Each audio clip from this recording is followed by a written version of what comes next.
구약성경 1187면쯤 있습니다. 에스겔 24장 15절부터 24절까지 읽어드리겠습니다.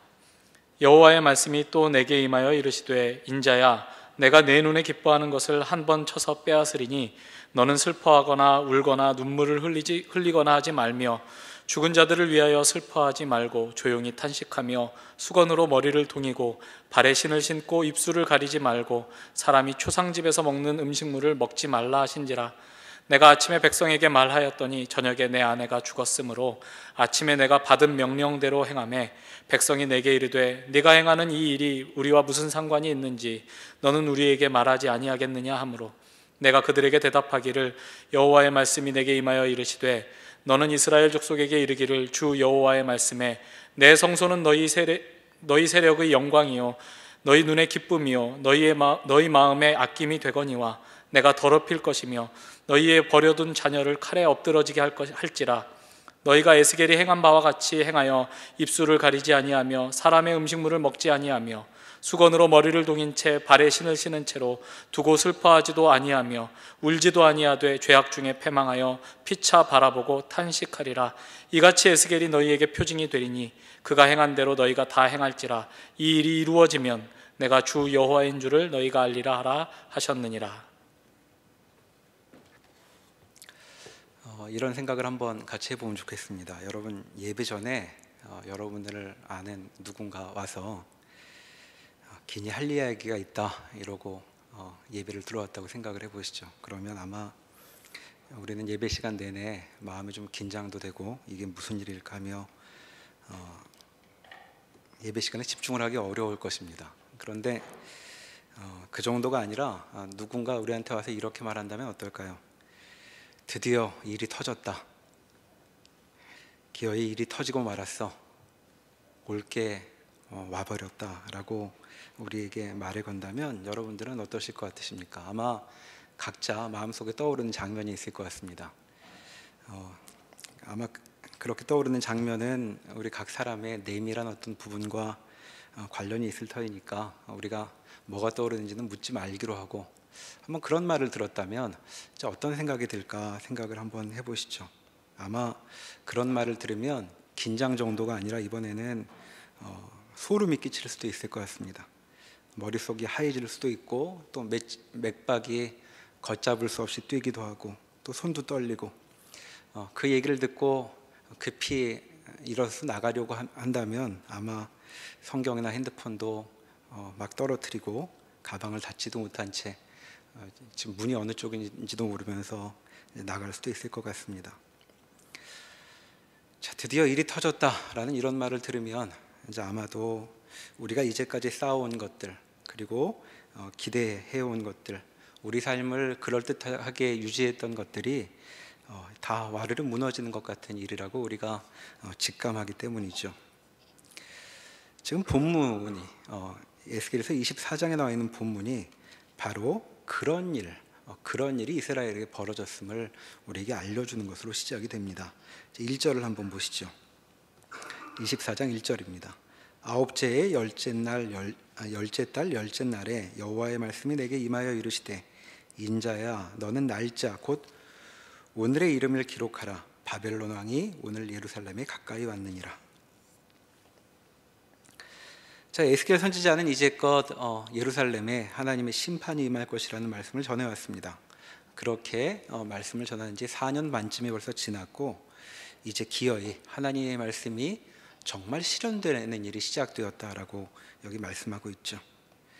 자, 바벨론 왕이 오늘 예루살렘에 가까이 왔느니라. 이 말은 바벨론 왕이 드디어 예루살렘을 포위하고 오늘부터 치기 시작했다라는 말씀인 것입니다. 그러니까 여기 포로로 와 있는 사람들에게 에스겔은 말씀을 전하게 되는데, 이 사람들은 지금 이 낯선 곳에 살기 시작한 지 10년쯤 되었던 것이죠. 근데 이 낯선 곳에 살지만 이들 마음속에 있는 최후의 보루 같은 곳이 바로 예루살렘이었습니다.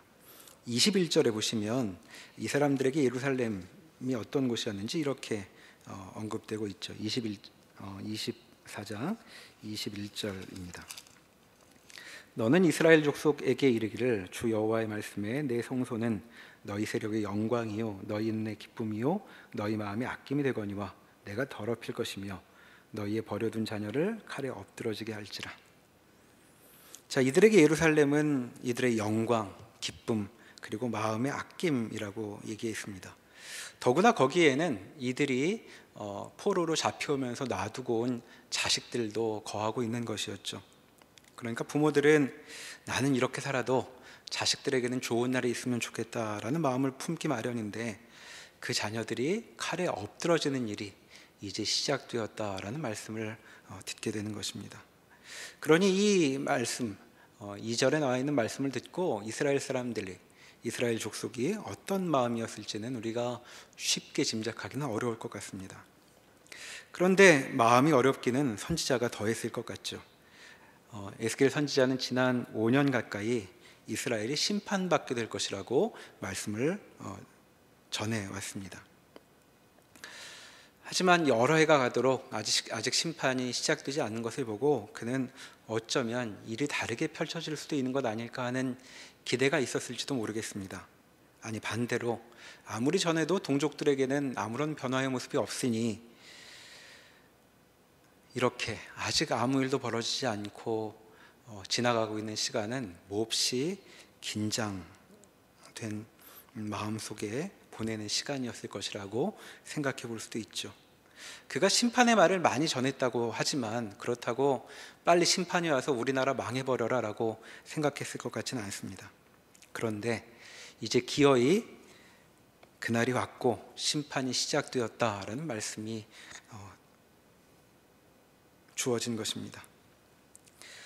제사장 가문이었던 에스겔에게 이제는 돌아갈 곳도 없고 그의 삶을 불태울 만한 성전도 사라지게 될 것이다 라고 하는 말씀을 이제 대면하게 된 것이죠. 그런데 이런 날 하나님께서는 이 말씀만 주고 끝나시지 않고 그에게 임무가 하나 더 부여되고 있습니다. 3절에 보면 이스라엘 사람들에게 비유를 보이라고 말씀하시죠. 그리고 그 비유의 내용이 3절 하반절부터 5절까지 나옵니다. 3절을 보시면 이렇게 되어 있죠. 주 여호와께서 이같이 말씀하시기를 가마 하나를 걸라 건우에 물을 붓고 양떼에서 한 마리를 골라 각을 뜨고 그 넓적다리와 어깨고기의 모든 좋은 덩이를 그 가운데에 모아 넣으며 고른 뼈를 가득히 담고 그 뼈를 위하여 가마 밑에 나무를 쌓아놓고 잘 삶되 가마 속의 뼈가 무르도록 삶을지어다. 자, 이런 행동을 하라고 하십니다. 가마를 하나 걸어놓고 거기에 좋은 고기 덩어리를 잔뜩 넣으라는 것이죠. 그리고 뼈도 충분히 넣어서 푹 삶으라고 말씀하고 있습니다. 자, 고기와 뼈를 넣고 푹 삶으면 어떻게 될까요? 아마 고기가 잘 익어서 입에 넣기만 하면 녹는 그런 상태가 될 것 같습니다. 국물 맛도 제대로 나겠죠. 그러니까 지금 에스겔한테 명하시는 것을 우리가 조금이나마 실감해 보려면 한 10만 원쯤 되는 갈비탕을 머릿속에 떠올리셔야 이제 맞는 것입니다. 그러니까 사람들은 이 선지자의 행동을 보면서 또 뭘 하려고 하는가 궁금했겠죠. 아마 고깃국 냄새가 진동을 할 테니까 사람들이 선지자가 무엇을 하고 있는지를 눈으로 보지 않아도 다 알아봤을 것 같습니다. 이런 행동은 포로로 잡혀와 살아있는 형편에 선지자에게도 지출이 굉장히 큰 것이었다고 이었을 것이라고 생각해 볼 수 있겠죠. 자, 그렇게 사람들이 모여들어 고깃국 냄새를 맡고 있는데 그리고 하는 것을 보니까 혼자 먹고 말 게 아니고 사람들에게도 넉넉히 나눠줄 만한 그런 가마를 걸어놓은 것 같은데 그때 하나님의 말씀이 다시 선포됩니다. 6절에 그 말씀이 이렇게 이어지죠. 그러므로 주 여호와께서 이같이 말씀하셨느니라 피를 흘린 성읍 녹슨 가마 곧 그 속에 녹을 없이 하지 아니한 가마여 화 있을진저 제비 뽑을 것도 없이 그 덩이를 하나하나 꺼낼지어다. 자, 사람들 논에는 질 좋은 고기로 가득한 그런 가마솥이 있었죠. 그런데 지금 하나님께서는 그 가마솥을 보고 뭐라고 말씀하시냐 하면 그 안에는 얼룩이 있어서 그 안이 온통 지저분한 그런 솥이라고 사람들이 보고 있는 가마솥을 얘기하시고 있는 것입니다. 앞에서 우리가 11장 3절에 이스라엘 사람들 사이에서 오가는 속담을 하나 본 적이 있습니다. 거기에 보면 이스라엘 사람들이 예루살렘에서 살면서 썼던 비유가 하나 있죠. 뭐냐 하면 이 성읍은 가마가 되고 우리는 고기가 된다 하는 것이었습니다. 예루살렘이 가마이고 우리는 그 속에 담긴 좋은 고기라고 자신들이 누구인지를 말하려고 할 때 쓰던 그런 속담이었던 것이죠. 그런데 지금 하나님께서 이스라엘 사람들이 쓰던 그 속담을 끌어와서 지금 이렇게 다시 말씀하시는 것입니다. 너희 보기에는 그러하냐? 그러나 내가 보기에는 예루살렘은 아니 녹으로 엉망이 된 가마솥 속과 같다라고 말씀하고 있는 것이죠. 여기서 말하는 이 비유의 녹은 정당한 이유 없이 흘려진 피를 가리킨다고 본문 6절과 7절에 이제 설명되고 있습니다. 하나님께서 기뻐하시지 않는 피가 많이 흘렀다는 것이죠. 서로를 찔러 죽이며 빼앗는 그런 일들이 많이 있었다는 것입니다. 또 7절에 보면 그냥 피를 흘릴 정도가 아니고 보통 피는 땅에 흘러져서 땅에 흡수되어 눈에 안 보여야 되는데 티끌도 덮이지 않게 맨 바위 위에 피를 흘려 피가 흥건히 남게 하며 너희들은 살고 있었다라고 말씀하고 있는 것이죠. 그러니까 사람들은 에스겔이 끓이고 있던 가마솥을 보고 이제 맛있게 먹기만 하면 된다고 생각하고 있을 텐데 하나님의 뜻은 그것과 다른 것 같습니다. 하나님의 뜻이 이렇게 이어지고 있죠. 9절에 보시면 그러므로 주 여호와께서 이같이 말씀하셨느니라 화 있을진저 피를 흘린 성읍이여 내가 또 나무 무더기를 크게 하리라 나무를 많이 쌓고 불을 피워 그 고기를 삶아 녹이고 국물을 졸이고 그 뼈를 태우고 가마가 빈 후에는 숯불 위에 놓아 뜨겁게 하며 그 가마의 놋을 달궈서 그 속에 더러운 것을 녹게 하며 녹이 소멸되게 하라.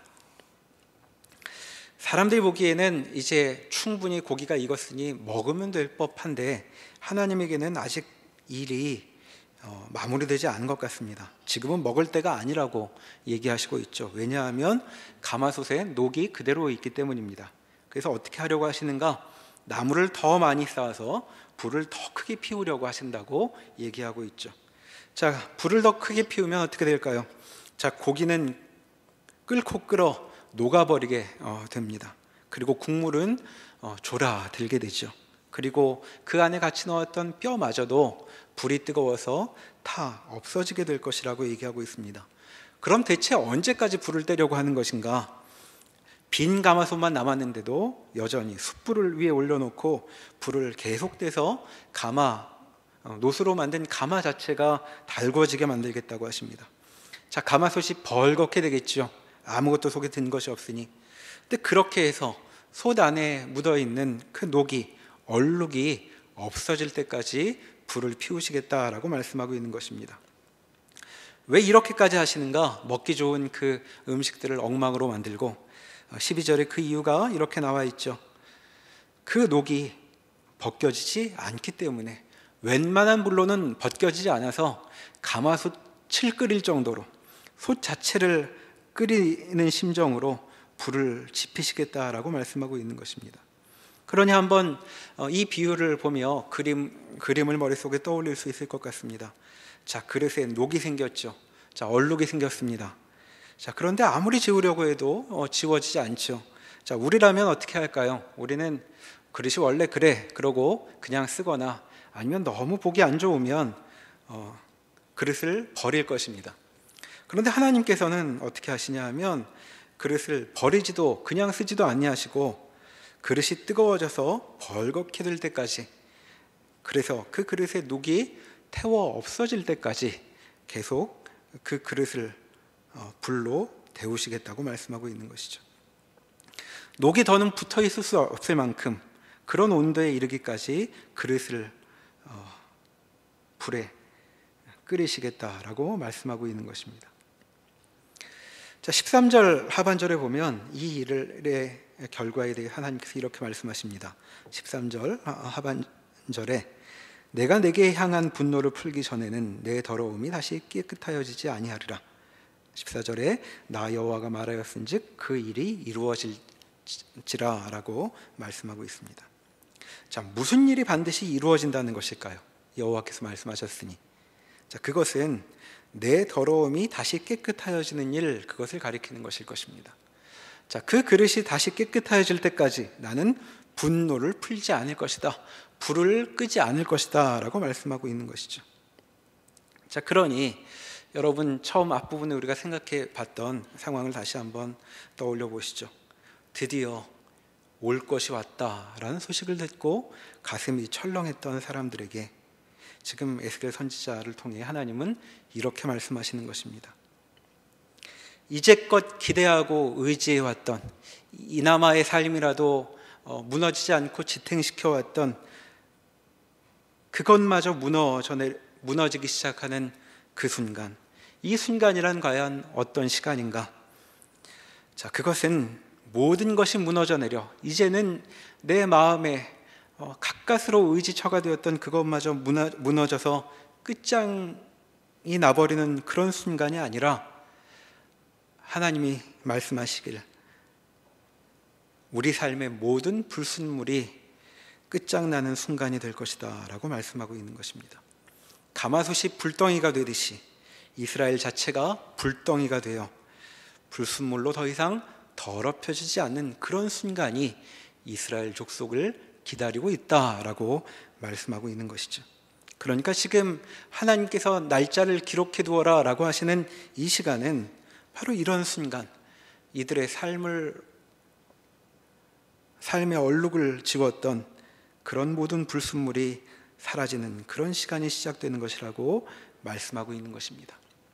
그러니까 하나님 앞에서 우리의 삶을 이 말씀을 통해 돌아볼 필요가 있죠. 우리 삶에도 이런 순간들이 다가올 것입니다.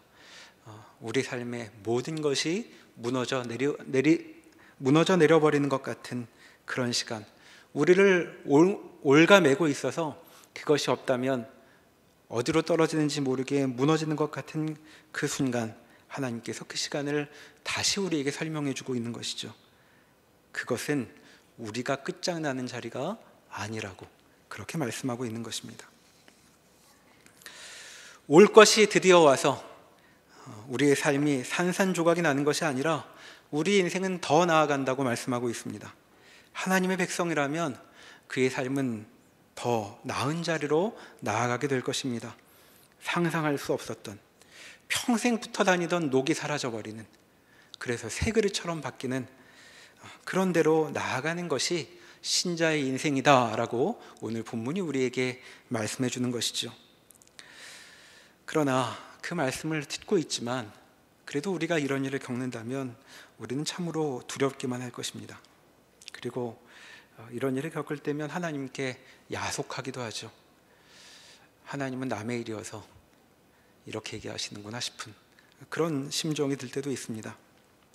그러나 지금 하나님께서 에스겔을 통하여 말씀하시는 이 시간이 하나님에게는 그저 즐거울 시간일 것인가 생각해 볼 수 있겠죠. 이스라엘 족속은 이제 깨끗해질 거니까 하나님은 기쁜 마음으로 열심히 불만 떼면 되실 것인가, 가마솥이 펄펄 끓는 그런 쇠로 바뀌도록 하나님은 불만 지피시면 되는가 하고 우리는 묻게 됩니다. 앞에서 보았듯 이스라엘에 대한 하나님의 심판이 시작되는데 하나님의 말씀이 선지자에게 더 주어지고 있죠. 그것이 15절부터의 말씀입니다. 15절부터 제가 몇 절 읽어보겠습니다. 여호와의 말씀이 또 내게 임하여 이르시되 인자야, 내가 내 눈에 기뻐하는 것을 한 번 쳐서 빼앗으리니 너는 슬퍼하거나 울거나 눈물을 흘리거나 하지 말며 죽은 자들을 위하여 슬퍼하지 말고 조용히 탄식하며 수건으로 머리를 동이고 발에 신을 신고 입술을 가리지 말고 사람이 초상집에서 먹는 음식물을 먹지 말라 하신지라. 내 눈에 기뻐하는 것을 단번에 쳐서 빼앗아 버리겠다라고 말씀하고 있습니다. 평생에 사모하던 예루살렘이 무너져 내린다는 소식을 들은 선지자에게 이런 말씀까지 또 이어져야 하는 이유가 무엇일까 싶죠. 이방 땅에 끌려와 사는 선지자에게 그의 눈에 보기만 해도 기쁨이 되는 것이 대체 얼마나 남아있을까 싶습니다. 그는 천직으로 여겼던 제사장 노릇도 영영 포기당한 채 이 땅에 끌려와 살고 있었죠. 한창 때인 20대 중반에 이 땅에 끌려왔습니다. 그리고 30살에 선지자로 부름을 받았는데 그 후 5년 가까이 그는 어떻게 지냈는가? 앞에 3장 26절에 보면 하나님께서 에스겔을 선지자로 부르시고 나서 그는 말을 제대로 할 수 없을 것이라고 하셨죠.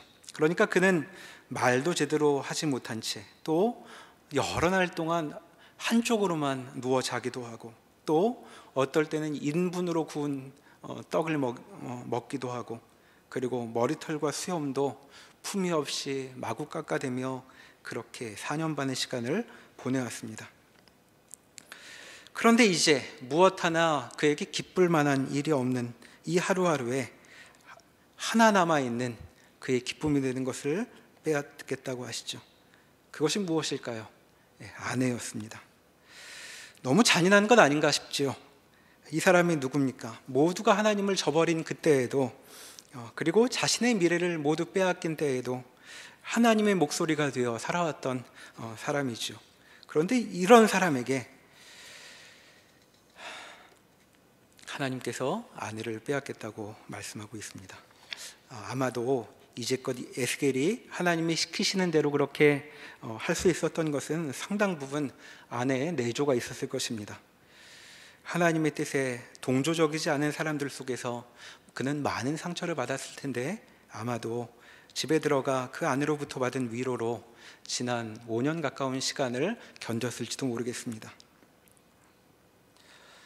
그런데 그런 존재를 하나님이 빼앗으시겠다라고 말씀하시면서 하나님은 에스겔에게 이렇게 말씀하시죠. 슬픔도 내보이지 말고 눈물도 보이지 말고 그 어떤 장례의식도 하지 말아라 라고 말씀하고 있습니다. 17절에 나와 있는 내용이 다 그것이죠. 사람이 죽으면, 가족을 잃으면 수건을 풀고 신발을 벗고 입술을 가리고 초상집에서나 먹는 그런 음식을 먹어야 되는데 그 일들을 모두 금하십니다. 다만 조용히 슬퍼한 것 하나는 내가 허락하겠다라고 말씀하고 있죠. 근데 참 이상스럽게도 에스겔은 하나님의 말씀을 그대로 이행합니다. 18절에 보면 에스겔은 아침에 이 이야기를 사람들에게 전하죠. 이런 일이 있을 것이다. 그리고 저녁에 아내가 죽습니다. 아내의 죽음이 선언되었다면 아마 아내와 작별 인사를 하기에도 반나절이 부족했을 것 같습니다. 그런데 에스겔은 사람들과 그 귀중한 시간을 전부 보내버리고 그리고 저녁에 아내를 떠나보내게 되는 것이죠. 그리고 이튿날 하나님이 말씀하신 대로 아내의 죽음에 반응하게 됩니다. 자, 에스겔 아내의 죽음을 안 주위 사람들이 장례에 걸맞는 여러 가지 행동을 했겠죠. 이를테면 우리가 17절에서 본 것처럼 장례 음식을 가져와 에스겔을 이렇게 대접했을지도 모르겠습니다. 그러나 에스겔은 아무 일도 없는 것처럼 그렇게 행동합니다. 그러니 사람들이 그의 이상한 행동을 보며 생각하게 되죠. 여긴 어떤 메시지가 있는 것 같다. 그래서 그에게 그 뜻이 무엇인가 묻습니다. 그리고 그 뜻을 묻는 사람들에게 하나님은 다시 메시지를 전하게 하시죠. 21절에서 우리가 보았듯 이 메시지의 내용은 이런 것이었습니다.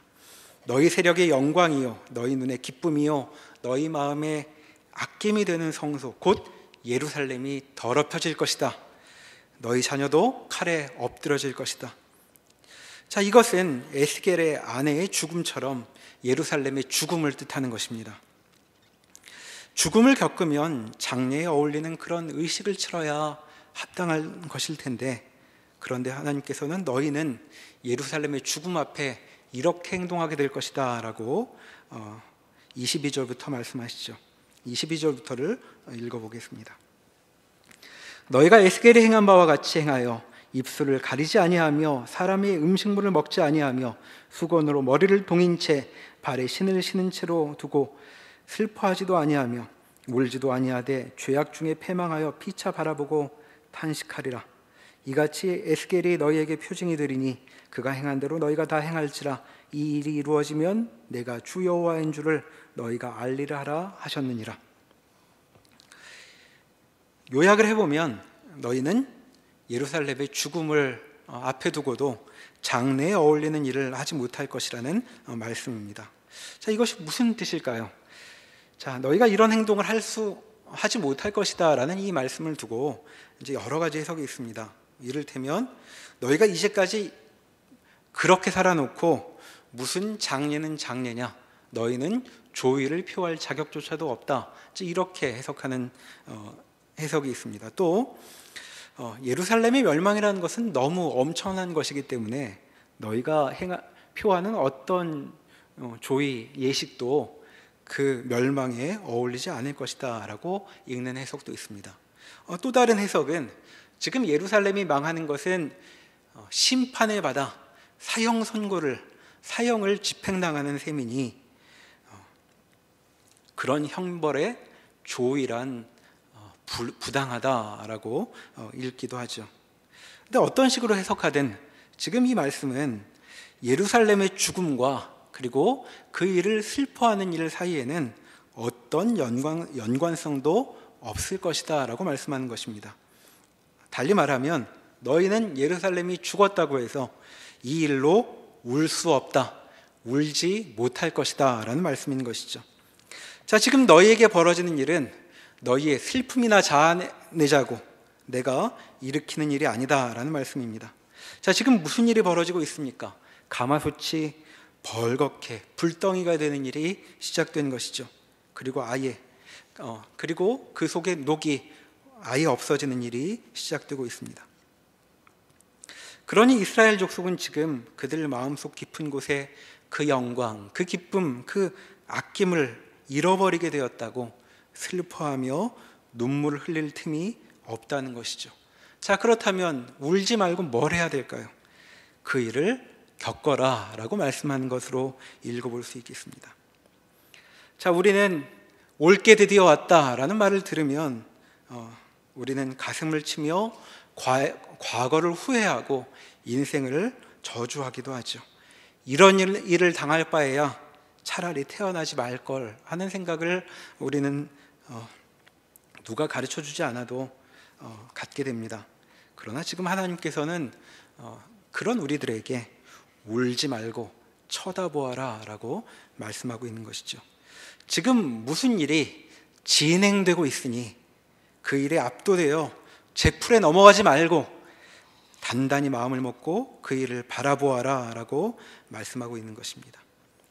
자, 이런 일을 먼저 해야 했던 것이 에스겔이었던 것이죠. 그가 느끼기에 그의 과거는 원망스러운 것이었고 미래는 닫혀있고 그리고 오늘의 기쁨마저도 사라져버렸습니다. 그런데 지금 하나님은 그에게 오늘의 죽음에 어울리는 것은 장례 예식이 아니다 라고 말씀하고 있는 것이죠. 아무리 그래도 그렇지 사람에게서 기쁨이 되는 아내를 빼앗아 가시면서 이렇게까지 하셔야 하나 싶은 생각이 듭니다. 그런데 그 질문에 답하려면 하나님의 마음은 과연 이때 어떠한 것이었는가 생각해 봐야죠. 자, 21절을 다시 보시면 이렇게 되어 있습니다. 너는 이스라엘 족속에게 이르기를 주 여호와의 말씀에 내 성소는 너희 세력의 영광이요 너희 눈의 기쁨이요 너희 마음의 아낌이 되거니와 내가 더럽힐 것이라. 자, 예루살렘은 어떤 곳이라고 여기 말씀하고 있습니까? 하나님이 내 성소라고 부르시는 곳입니다. 이스라엘의 영광, 기쁨, 아낌의 대상이었던 예루살렘은 실은 하나님 자신이 머무시는 성소였다고 말하고 있는 것이죠. 그러니 그분이 거하시는 곳, 그분께서 몹시도 아끼는 곳이었다라고 말하고 있는 것입니다. 그러니 지금 예루살렘은 하나님 앞에 이래도 그만 저래도 그만인 그런 대상이 아니었던 것이죠. 그러니 지금 예루살렘이 죽음을 선포하게 하시면서 하나님의 마음이 아무렇지도 않았을 리가 없습니다. 자, 하나님께서 예루살렘을 어떻게 여기셨는가 성경에 여러 군데 그 마음이 나와 있지만 한 군데를 예로 찾아보죠. 호세아 11장 8절입니다. 구약성경 1265면을 오면쯤에 있습니다. 호세아 11장 8절. 구약성경 1265면 허관입니다. 자, 에스겔 선지자보다 여러 대 위에 활동했던 선지자죠. 이스라엘 족속은 하나님께 이런 존재였습니다. 8절입니다. 에브라임이여 내가 어찌 너를 놓겠느냐, 이스라엘이여 내가 어찌 너를 버리겠느냐, 내가 어찌 너를 아드마같이 놓겠느냐, 어찌 너를 스보임같이 두겠느냐, 내 마음이 내 속에서 돌이키어 나의 긍휼이 온전히 불붙듯 하도다. 내가 나의 맹렬한 진노를 나타내지 아니하며 내가 다시는 에브라임을 멸하지 아니하리니 이는 내가 하나님이요 사람이 아님이라. 내 가운데 있는 거룩한 이니 진노함으로 내게 임하지 아니하리라. 자, 이 말씀은 하나님이 나는 화를 안 내니까 봐주겠다 이런 말씀이 아닙니다. 자꾸 반복해서 진노하도록 너희를 놔두지 않겠다는 말씀이죠. 이때도 이스라엘을 향한 심판이 예고되었었습니다. 이거는 유다가 망하기 전 북왕국 이스라엘에 주어진 말씀이었죠. 자, 하나님께서 이스라엘 족속들을 어떻게 대하시는가? 예루살렘에 살고 있는 그 사람들을 어떻게 여기시는가? 이렇게 말씀합니다. 내가 어찌 너를 버리겠느냐, 어찌 너를 놓겠느냐, 이런 하나님의 마음이 여기 표현되고 있는 것이죠. 그리고 이런 마음을 나눌 자로 선택되었던 사람이 호세아 선지자였습니다. 그는 자기를 버리고 다른 남자를 쫓아다니는 아내를 찾아다니느라 진이 빠지는 그런 인생을 보냈죠. 그에게 그런 아내가 주어졌던 것은 하나님의 형편이 무엇인가를 함께 나눌 사람으로 호세아 선지자를 택하셨기 때문이었습니다. 그러니까 호세아가 그의 아내를 찾아다니며 하고 있는 행동을 보며 하나님의 마음을 짐작할 수 있는 것이죠. 그리고 이제 세월이 흘러 여기 에스겔이 있는 것입니다. 지금 눈에 기쁨이 되는 그런 대상을 잃어버리는 것 같은 일이 벌어지고 있는 것이죠.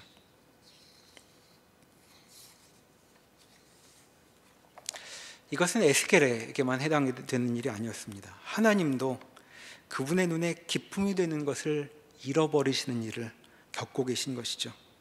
그런 하나님은 그것을 잃어버리지 않겠다고 하고 계십니다. 그것을 하나님께 기쁨이 되었던 그것을 원래대로 되찾으실 것이라고 말씀하고 있는 것이죠.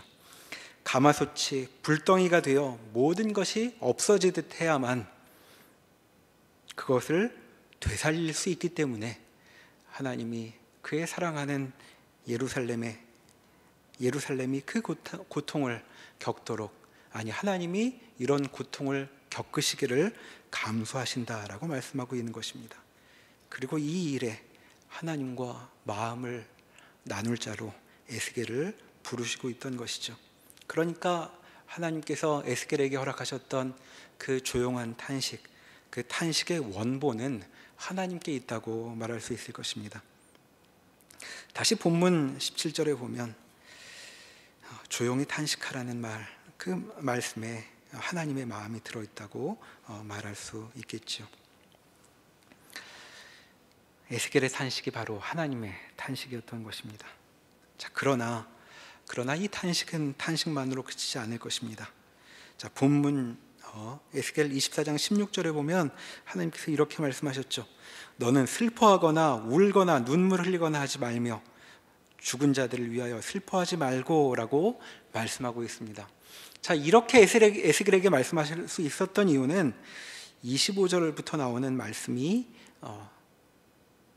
따라오기 때문입니다. 24장 25절에 보면 이렇게 말씀하시죠. 인자야, 내가 그 힘과 그 즐거워하는 영광과 그 눈이 기뻐하는 것과 그 마음이 간절하게 생각하는 자녀를 데려가는 날, 곧 그날에 도피한 자가 내게 나와서 내 귀에 그 일을 들려주지 아니하겠느냐. 그날에 내 입이 열려서 도피한 자에게 말하고 다시는 잠잠하지 아니하리라. 이같이 너는 그들에게 표징이 되고 그들은 내가 여호와인 줄 알리라. 자, 그 모든 일이 벌어지는 날, 예루살렘은 이제 1년 반 후에 함락되어 성이 무너지고 성전도 무너지고 궁전도 무너지게 될 것입니다.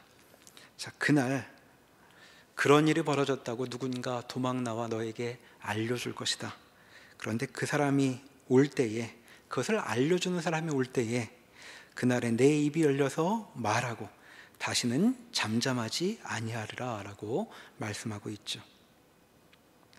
자, 그 전까지는 어땠냐면 하나님께서 허락하시지 않는 한 에스겔은 말할 수 없었습니다.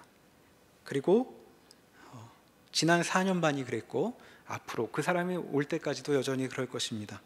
그런데 이제 그날에는 너는 더는 입을 닫지 않고 사람들과 이런저런 이야기를 할 수 있게 될 것이다 라고 얘기하고 있죠. 그러니까 오랜 시간 그를 올가매고 있었던 그런 사슬이 끊기게 될 것이라고 말씀하고 있는 것입니다.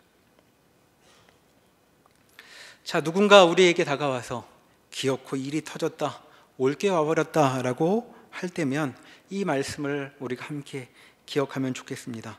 너는 다시는 잠잠하지 아니하리라. 자, 이건 지금 기쁜 소식, 희망이 어린 그런 소식으로 우리에게 주어지고 있는 것이죠. 아직 성경이 분명히 그런 얘기를 여기 말하고 있지 않지만 우리는 이 본문을 읽으면서 좀 더 물어볼 수 있습니다. 에스겔이 입을 다시 열게 된다면 그가 오랫동안 이야기하고 싶은 대상은 과연 누구일까 생각해 볼 수 있죠. 하나님이 에스겔에게 돌려주신 것은 비단 그의 목소리만은 아닐 것입니다. 하나님은 그에게 그 사람, 함께 이야기할 사람도 돌려주실 것이지요. 하나님의 모든 일이 다 이루어질 때 하나님은 당신의 사랑 이스라엘과 밤새도록 이야기하실 수 있을 것입니다. 그리고 에스겔도 그의 사랑, 그의 아내와 지치도록 이야기할 수 있게 되겠죠. 그리고 이제 우리에게도 하나님은 밤새 이야기해도 밤이 모자랄 만한 그런 대상을 우리에게 허락하실 것이다 라고 말씀하고 있는 것입니다. 자, 이 일을 위해 심판은 우리를 단련할 것이죠. 마치 그릇이 끓어오르는 것처럼 불덩이가 되는 것 같은 일이, 우리 삶이 온통 망가져 녹아내리는 것 같은 일이 우리 앞에 다가올 것입니다. 그러나 그 일은 우리의 삶을 망가뜨리지 않고 우리 삶의 녹을 사라지게 할 것이라고 말씀하고 있는 것이죠. 그러니 이 말씀을 따라 우리는 이렇게 마음 먹으면 좋겠습니다. 올 것이여 와라. 하나님이 우리의 주인이시니 우리는 이대로 끝나지 않을 것이다. 우리는 목소리를 되찾을 것이고, 그리고 우리가 그 죽음에 탄식하며 슬퍼했던 그 사람, 그러나 하나님의 뜻이기에 하나님 안에서 그 죽음을 받아들였던 그 사람, 그리고 내 목소리를 들으며 내 이야기에 밤새도록 귀 기울여줄 그런 사람도 나에게 다시 돌아올 것이다 하는 이 사실을 우리는 잊지 말아야 할 것입니다. 이것이 이 심판의 날에 에스겔을 통해 우리에게 다가온 복음이라고 말할 수 있겠습니다. 이런 복음 앞에 우리의 인생을 다시금 되돌아보는 우리 모두가 되기를 소망합니다. 기도하겠습니다. 하나님, 이스라엘의 역사가 끊어지는 날, 모두가 두려워하며 외면하고 싶었던 그날이 도래한다는 소식을 하나님이 에스겔의 입을 통하여 말씀하십니다. 그러나 그날은 모든 것이 끝장나는 날이 아니라 하나님 보시기에 더러운 것들이 끝장나는, 그리고 우리의 삶이 비로소 원래의 모습으로 돌아오는 그런 시간이 된다고 말씀하고 있습니다. 우리 인생에 그렇게 우리의 잘못으로, 우리의 과오로 모든 것이 무너뜨려지는 것 같은 그런 일을 당할 때에 하나님께서 우리의 삶에 어떻게 일하시는가를 다시 기억하는 주의 백성들 되게 저희를 인도하여 주시옵소서. 하나님이 살아계시고 주의 말씀은 생명이 있사오니 주의 말씀으로 우리의 인생을 다시 바라보는 지혜를 저희에게 허락하여 주시옵소서. 예수님의 이름으로 기도합니다. 아멘.